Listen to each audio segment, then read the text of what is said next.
सुरभि गौ माता ने भगवान का नाम गोविंद रखा। यह इंद्र हमारा स्वामी नहीं हो सकता, हमारा विनाश चाहता था, गायों की रक्षा आपने की है इसलिए आप गोविंद हैं। ये अर्थ तो है ही, पर वस्तुतः ये जो इंद्रियां हैं, इन इंद्रियों के अधीश्वर भी वस्तुतः भगवान ही है। इन इंद्रियों के अधीश्वर भगवान है, इसलिए जब तक यह इंद्रियां भगवान का अनुभव नहीं करती हैं तब तक जीव की दुर्दशा समाप्त नहीं होती है। गोपियां कह रही हैं, अक्षणवताम फलमिदं न परम विदामः सख्यः पशूननु विवेशयतोर्वयस्यै वक्त्रं ब्रजेश सुतयोरनुवेणुजुष्टं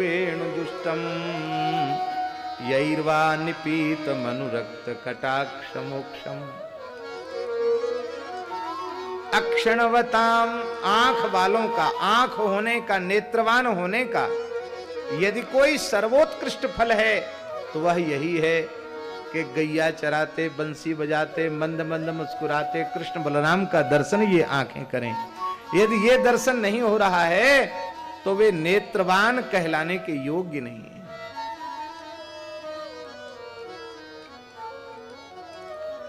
यदि इन आंखों से गोविंद का दर्शन नहीं हुआ तो ये आंख आंख नहीं है। भक्तमाल ग्रंथ में तो शास्त्री जी इनको भूत कहा गया।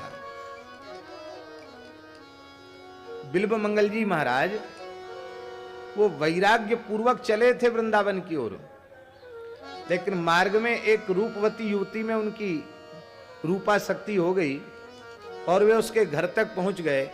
लेकिन विलक्षण था उसका गृहस्वामी, उसने ऐसे रूपासक्त को भी संत वेश में देख करके तिरस्कार नहीं किया, समादर किया और अपनी पत्नी से पूछा। पत्नी ने कहा, महाराज इनकी दृष्टि अच्छी नहीं है, ये मेरे रूप की ओर आकृष्ट होकर मेरे पीछे लग के आए हैं। कहा, भगवती संत तो भगवत स्वरूप होते हैं, तुम जाओ और उनसे पूछो कि वे क्या चाहते हैं। उसने प्रणाम किया, बोले महाराज क्या आज्ञा है, मैं क्या सेवा करूं आपकी।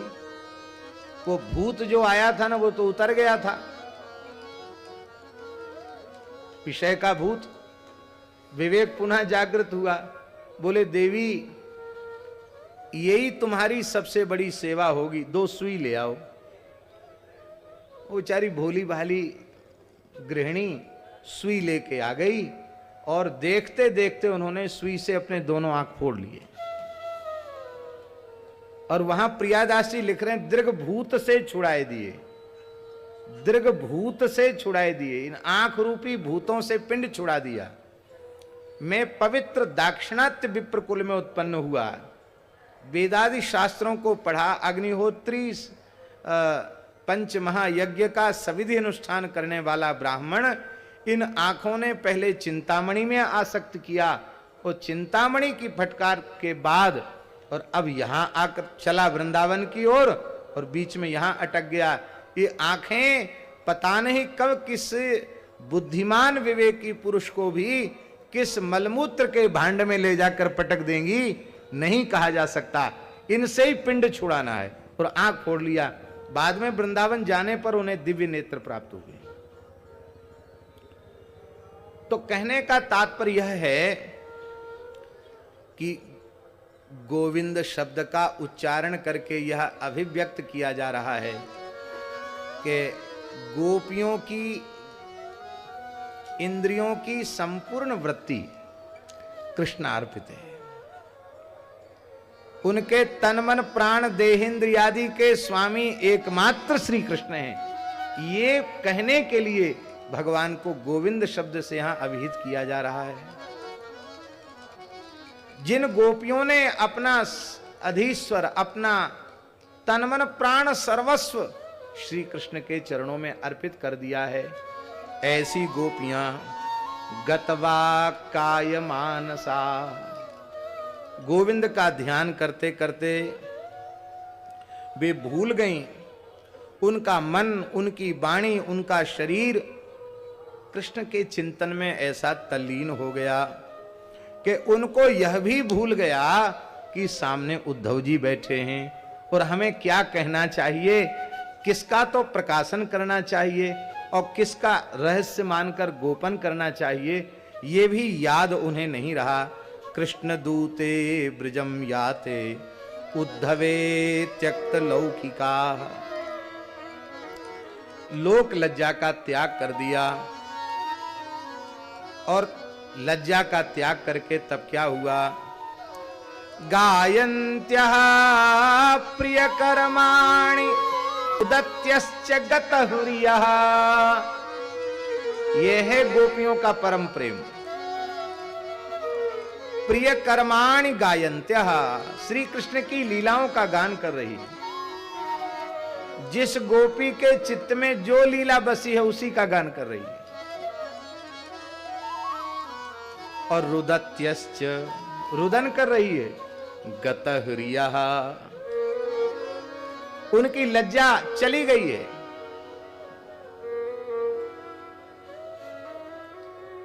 तस्य संस्मृत्य संस्मृत्य यानी कैशोर बाल्ययो।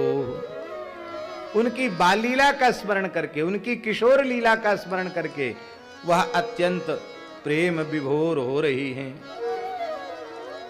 बोलो भक्तवत्सल भगवान की जय। इसलिए महाराज जी एकादश स्कंध में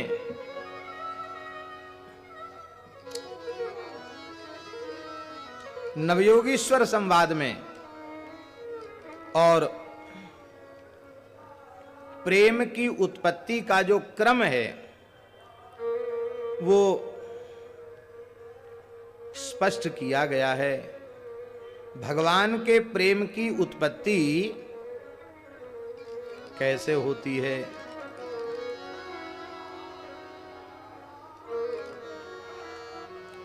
बहुत सुंदर श्लोक हैं। प्रायः आप सबको वे श्लोक स्मरण में हैं। शृण्वन् सुभद्राणि रथांग पाणेर जन्मानि कर्माणि च यानि लोके गीतानि नामानि तदर्थकानि गायन बिलज्जो विचरे दसंगः रुदत्यश्च गतह्रियः। लज्जा समाप्त हो गई। भक्त देखिए महाराज जी, लज्जा जो है ना वो कुलीन पुरुष की क्या कहना चाहिए, कुलीन पुरुष के कुलीनत्व का प्रमाण है उसकी लज्जा। वो लज्जा साक्षात भगवती का स्वरूप है। हम लोग कहते हैं या श्री स्वयं सुकृति नाम भवने स्वलक्ष्मी पापात्मनां कृतधियां हृदये सुबुद्धि श्रद्धा सतां कुल जन प्रभवेषु लज्जा ताम त्वां नतास्म परिपालय देवी विश्वम। कुलवान पुरुषों में लज्जा, ये लज्जा धर्म की शक्ति है। भागवत के अनुसार धर्म की जो 13 पत्नियां हैं उन 13 पत्नियों में एक ह्री है, लज्जा है। इसलिए धर्मनिष्ठ पुरुष लज्जा शून्य नहीं होता, लज्जावान होता है। दुष्ट प्रकृति के लोग निर्लज्ज होते हैं। लेकिन विचित्र बात है,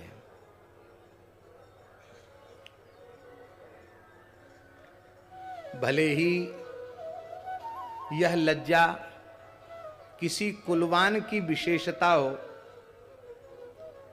पर प्रेमी तो इस लज्जा का भी त्याग कर देते हैं।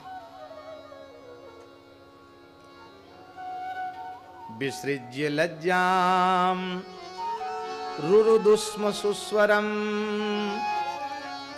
गोविंद दामोदर माधवेति विसृज्य लज्जाम।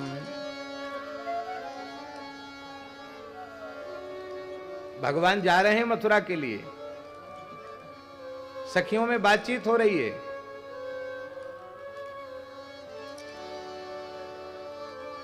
बोले तो एक खबर है, हमारे प्राण जीवन धन कल मथुरा जा रहे हैं।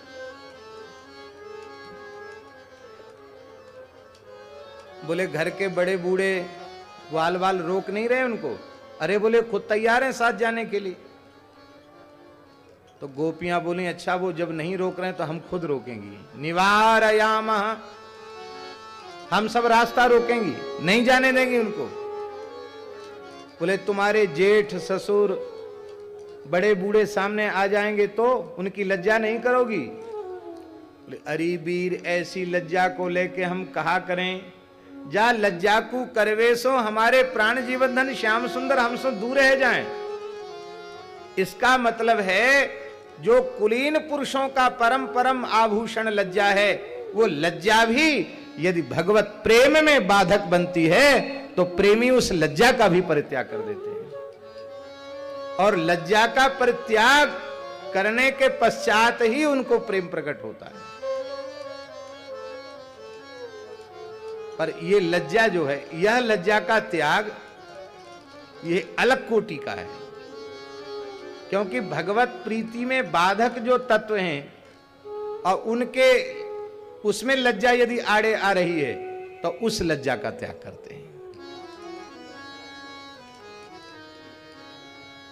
इसलिए गायन बिलज्जो विसरे दसंगा, लज्जा रहित होकर के असंग होकर विचरण करता है।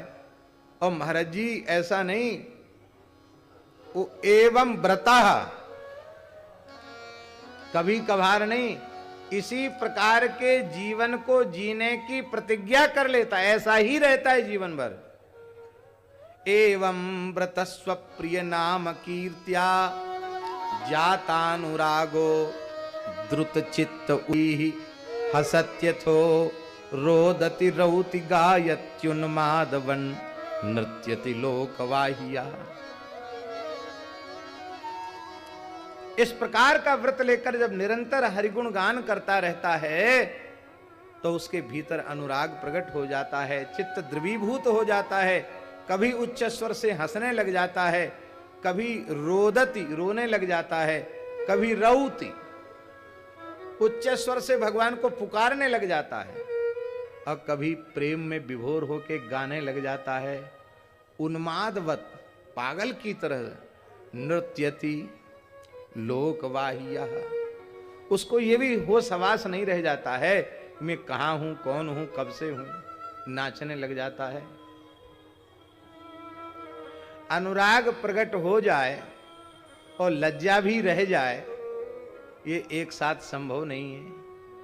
अभी बिल्कुल निकट में ही श्री पंजाबी भगवान खालसा में श्री चैतन्य लीला हो रही है।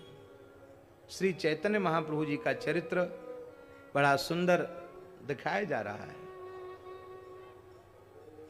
काशी के परम विद्वान यति शिरोमणि श्रीमद स्वामी प्रकाशानंद सरस्वती जी, जो चैतन्य महाप्रभु के प्रेम धर्म की बात सुनकर के उनकी समझ में नहीं आता था और उनको लगता था कि सन्यास वेश को, सन्यास मर्यादा को कलंकित करने वाला ये नवयुवक सन्यासी कहाँ से आ गया, इसने एक नया पंथ शुरू कर दिया। हरि बोल हरि बोल, खोल मृदंग बजाओ, नाचो रो चिल्लाओ, ये कोई सन्यासी का धर्म है? अरे भाई, प्रस्थानत्रयी का अनुसंधान करना और निरंतर ब्रह्म चिंतन करना, आत्मानुसंधान करना, अपने स्वरूप में अवस्थान करना, यही उसका धर्म है। सब ओर से वृत्ति को उपरमित कर देना, ये उसका धर्म है। इसने एक नया पंथ चला दिया और इसके लिए उनको सभा में बुलाया भी गया।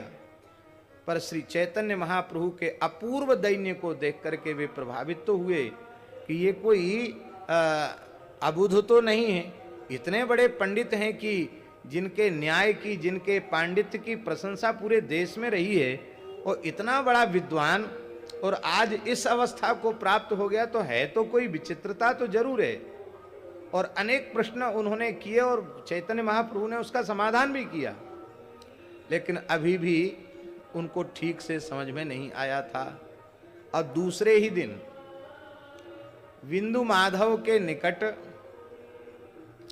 श्री चैतन्य महाप्रभु संकीर्तन कर रहे थे। हजारों खोल करताल मृदंग बज रहे थे,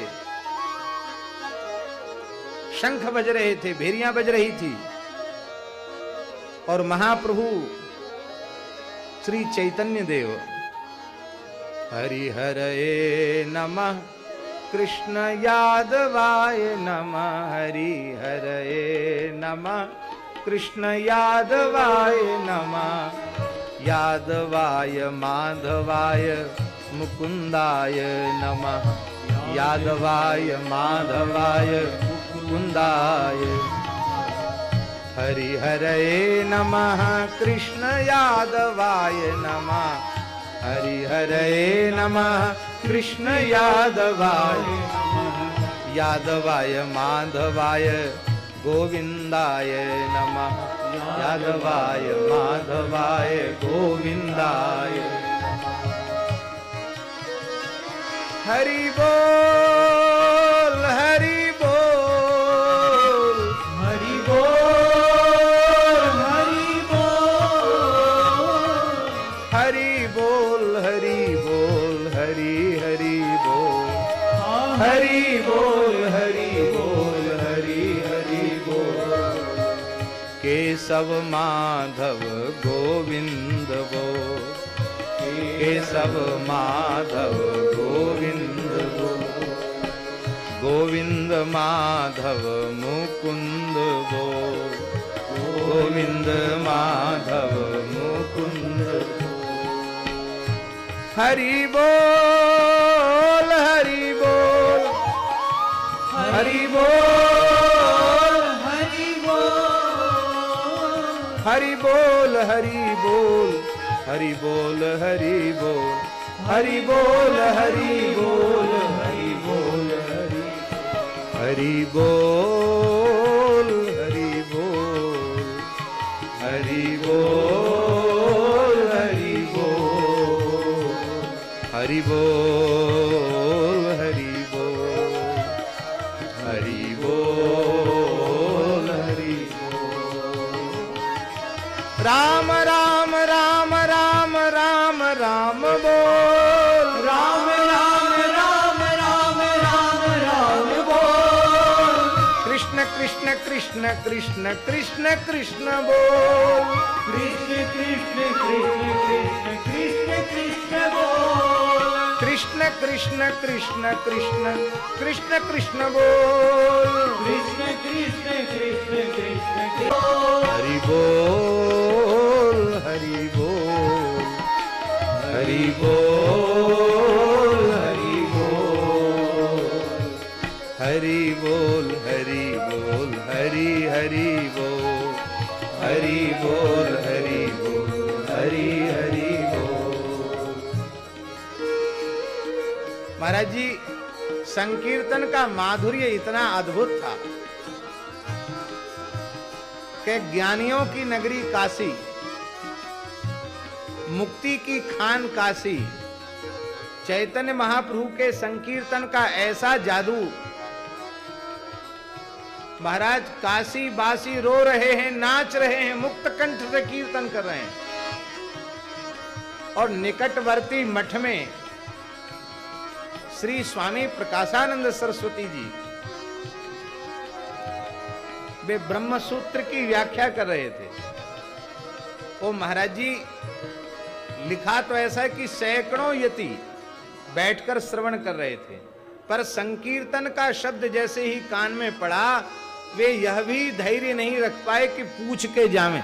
धीरे धीरे खिसक के सब चले गए कीर्तन देखने। ये क्या चमत्कार है, हजारों लोग रो रहे हैं, नाच रहे हैं, गा रहे हैं, क्या क्या जादू है।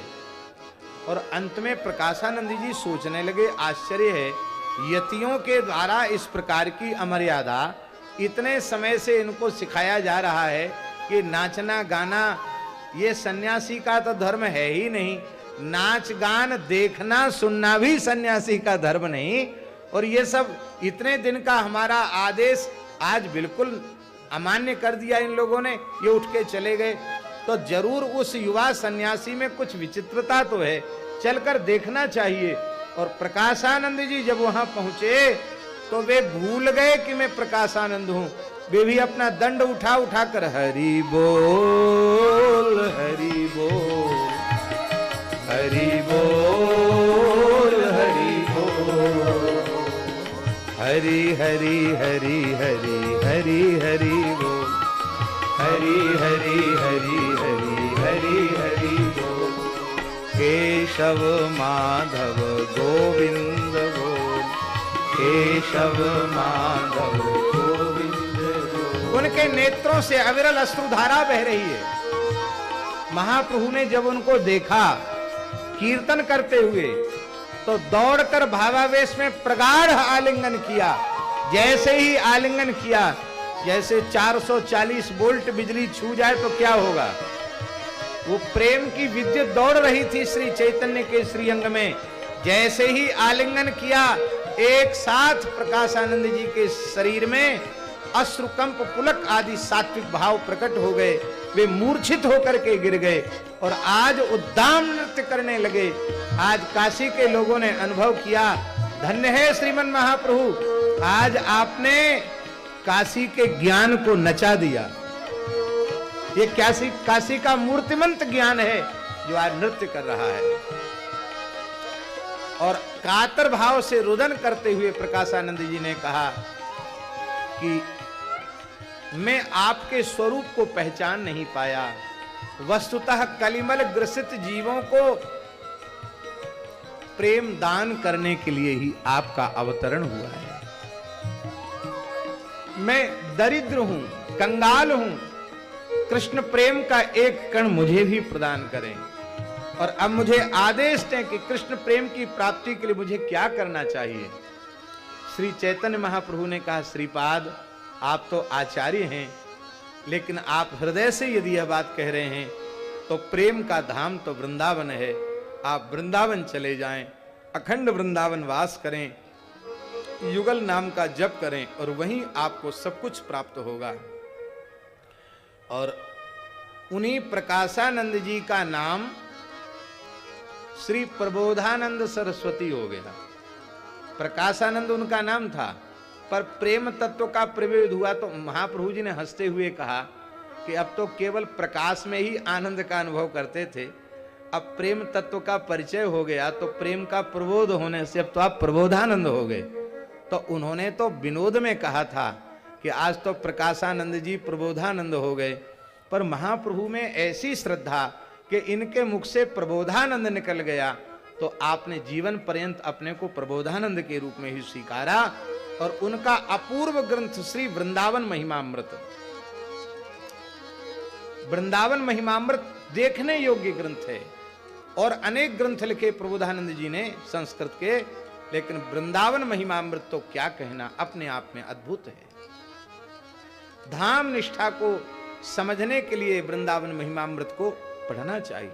पूज्य स्वामी करपात्री जी महाराज वृंदावन महिमामृत के कई श्लोक, कई उद्धरण अपने प्रवचनों में देते थे। और एक पंक्ति कहकर स्वामी जी गदगद हो जाते थे। वो कहते थे, बताओ ये कितना बड़ा विद्वान कह रहा है, भुक्त्वा, वृंदावन महिमामृत की पंक्ति है, भुक्त्वा स्वपाकैः अपि थूत कृतानि, भुक्त्वा स्वपाकैरपि थूत कृतानि वृंदाटवी वासमहं करिष्ये। किसी ने कहा कि वृंदावन में तो बहुत कष्ट है, बड़ी परेशानी है, और कोई बहुत प्रतिकूलता हो जाए तो छोड़ दोगे वृंदावन? बोले नहीं, वृंदावन के स्वपच के मुख से थूका हुआ उगला हुआ अन्न खाकर भी प्राण रक्षा मुझे करनी पड़े तो भी वृंदावन के बाहर नहीं जाऊंगा। ये उनकी निष्ठा। और ये वृंदावन क्या है? वृंदावन महिमामृत में प्रबोधानंद जी कह रहे हैं, यत्र प्रविष्टो सकलोपि जंतु, मनुष्य नहीं, भक्त नहीं, वैष्णव नहीं, संत नहीं, जंतु, कोई जंतु भी वृंदावन की सीमा में प्रवेश कर जाए तो यत्र प्रविष्टो सकलोपि जंतु आनंद सच्चिद घनताम उपैति, वो सच्चिदानंद घनता को प्राप्त हो जाता है। स्वामी जी कहते थे कि जैसे अग्नि में पड़ी हुई वस्तु आग बन जाती है, ऐसे ही वृंदावन सच्चिदानंद स्वरूप है। इसमें कोई वस्तु आकर पड़ गई, वो भी वृंदावन स्वरूप हो जाती है। क्या वृंदावन का स्वरूप उनके नेत्रों के समक्ष प्रकट हुआ होगा। तो जब प्रेम जगेगा तो लज्जा विदा हो जाएगी। उन्मादवन नृत्यति लोकवाह्य, और जब ऐसी अवस्था आ जाती है तो खंबायुमग्नम अग्निम सलिलम महींच ज्योतिंसि सत्वानि दिशो द्रुमादीन सरित समुद्राश्च हरे शरीरम यत्किंच भूतम प्रणमेदनन्यः यत्किंच भूतम प्रणमेदनन्यः। अब महाराज इसी बीच में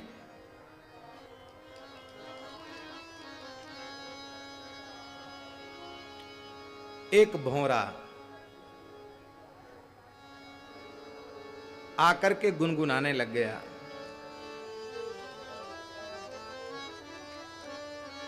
यहां काचित शब्द का प्रयोग है। काचिन मधुकरम दृष्ट्वा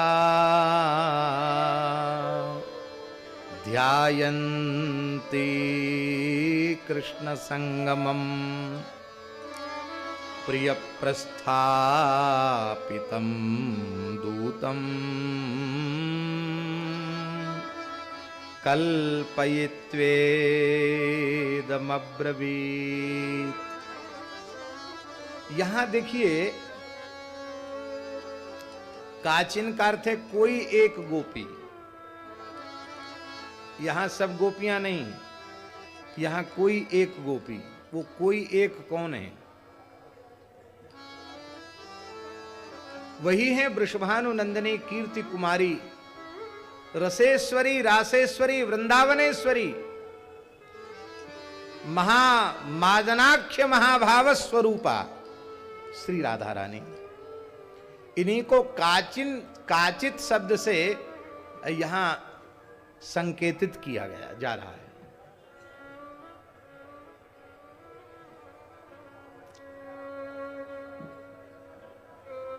ये भी तो कहा जा सकता था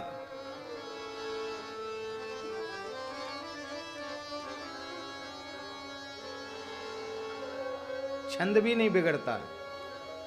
श्री राधा भ्रमरं दृष्ट्वा ध्यायन्ति कृष्ण संगमम प्रिय प्रस्थापितं दूतम कल्पयित्वेदमब्रवीत्। ये कहा जा सकता था, छंद तो नहीं बिगड़ता। लेकिन काचिन मधुकरम दृष्ट्वा, स्पष्ट राधा रानी का नाम क्यों नहीं लिया? तो हमारे वृंदावन के महान रसिकों ने कहा है कि श्री राधा नाम में इतना विलक्षण माधुर्य है कि उस माधुर्य का अनुभव हम लोग नहीं कर सकते। कौन कर सकता है? राधा नाम के अपूर्व माधुर्य का वस्तुतः यथार्थ अनुभव तो श्री कृष्ण ही करते हैं। राधा सुधानिधि में लिखा है, प्रेमाश्रुपूर्ण हरि, प्रेमाश्रुपूर्ण श्री हरि श्री कृष्ण राधा राधा राधा राधा जपते हैं और उनके नेत्रों से अविरल प्रेमाश्रुधार बहती है। श्री राधा नाम रूप लीला गुण का क्या माधुर्य है, इसका ठीक ठीक अनुभव श्री कृष्ण कर सकते हैं, हम लोग नहीं। और ठीक इसी प्रकार से कृष्ण नाम में क्या माधुर्य है, क्या रस है, उसकी क्या दिव्यता है, क्या रसरूपता है, इसका ठीक ठीक अनुभव श्री राधा रानी ही कर सकती हैं, हम लोग नहीं। श्री राधा के नाम रूप गुण लीला के रस का यथार्थानुभव वो श्री कृष्ण करते हैं, लेकिन करने के बाद भी वो उसका वर्णन नहीं कर सकते, केवल अनुभव कर सकते हैं। इसी प्रकार से राधा रानी श्री कृष्ण के नाम रूप गुण लीला का अनुभव करती, वो भी वर्णन नहीं कर सकती,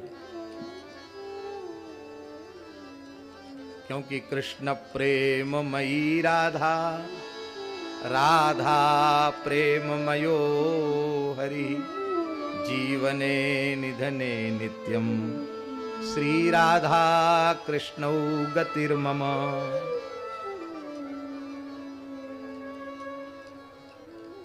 आदि काव्य श्रीमद् वाल्मीकि रामायण में जानकी जी ने हनुमान जी से पूछा सुंदरकांड में कि राम जी की चर्या इस समय कैसी है, राम जी क्या करते हैं, कैसे रहते हैं, हमारा कभी स्मरण करते हैं क्या? तो वहां कई श्लोक हैं, लेकिन हमें तो केवल एक पंक्ति से यहां प्रयोजन है। हनुमान जी कह रहे हैं, सीतेति मधुरां वाणीं व्याहरन् प्रतिबुध्यते। हे माता जी, अब तो राम जी सब भूल गए हैं। पहले उठते थे प्रातः काल तो प्रातः स्मरामि गणनाथ मनाथ बंधुम सिंदूर पूर परिशोभित गंड युगमम उद्दंड विघ्न परिखंडन चंड दंड इत्यादि प्रकार से वो प्रातः स्मरण करते थे। लेकिन अब तो उठते ही सीतेति मधुराम वाणीम व्याहरन प्रतिबुध्यते, सीते इति, वो सीते सीते कहकर उठते हैं, सीते सीते कहकर सोते हैं, और माताजी उनके नेत्रों का जल कभी सूखता ही नहीं।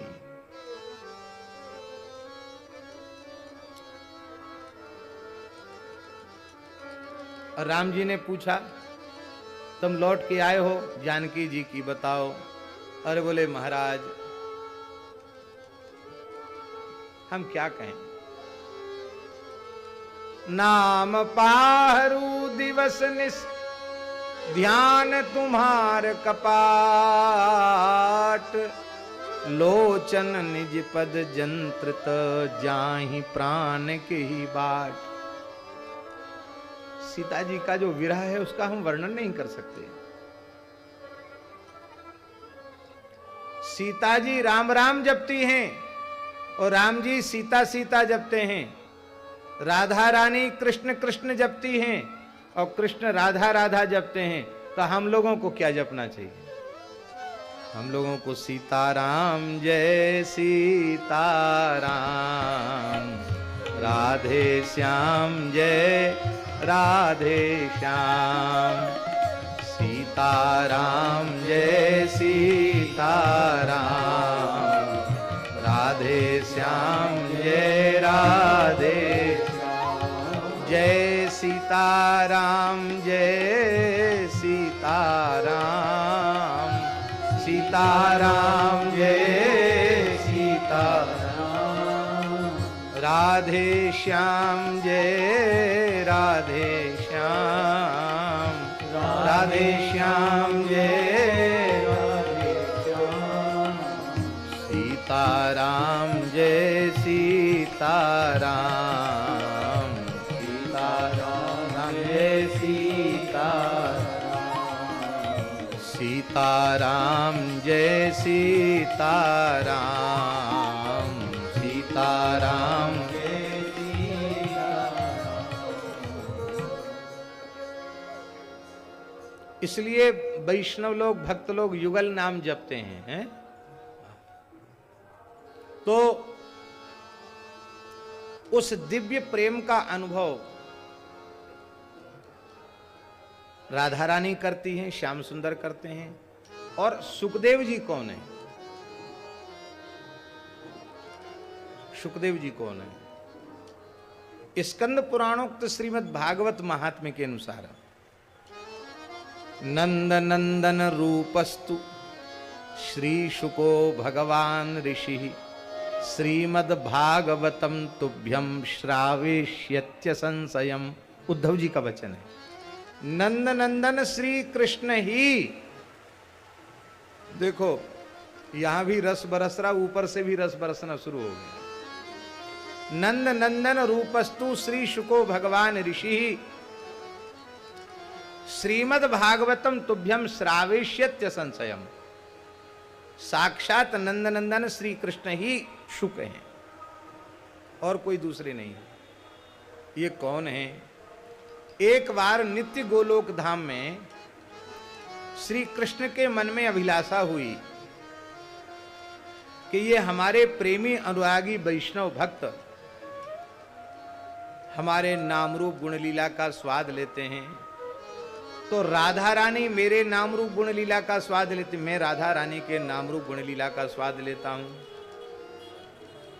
और ये वैष्णव भी लेते हैं, तो हम भी देखो मिश्री बनकर मिश्री का स्वाद नहीं लिया जा सकता, आस्वादक बनकर आस्वाद्य वस्तु का आस्वादन किया जा सकता है। तो क्यों ना मैं आस्वादक बनकर आऊं। तो श्री ठाकुर जी ने अपने संकल्प से नित्य गोलोक में शुक रूप ग्रहण कर लिया। वो ठाकुर जी ही सुखदेव जी, दूसरे नहीं है। अब वहां तो नित्य संयोग है, लेकिन प्रेम वियोग में परिपक्व होता है, इसलिए मिले ही रहत मानो कबहू मिले ना, इस न्याय से श्री जी को वियोग हो जाता है। तो उस समय सुखदेव, ये श्री कृष्ण ही सुखदेव के रूप में, सुख के रूप में श्री जी के निकट आकर विराजते हैं और अपनी मधुराति मधुर वाणी से श्री कृष्ण नाम रूप गुण लीला का कीर्तन करते हैं। उसको सुनकर के राधा रानी बड़ी प्रसन्न होती हैं और उस मधुकर को अपने करकंज पर विराजमान करके दाढ़िम छील छील करके एक एक अनार खिलाती हैं। बहुत सुंदर श्लोक है, रुद्रयामल का श्लोक है। क्रीडा शुको, ये कौन है? सुखदेव जी। क्रीडा शुको श्री वृषभानुजाया, राधा रानी के क्रीड़ा सुख हैं। क्रीड़ा शुको श्री वृषभानुजाया,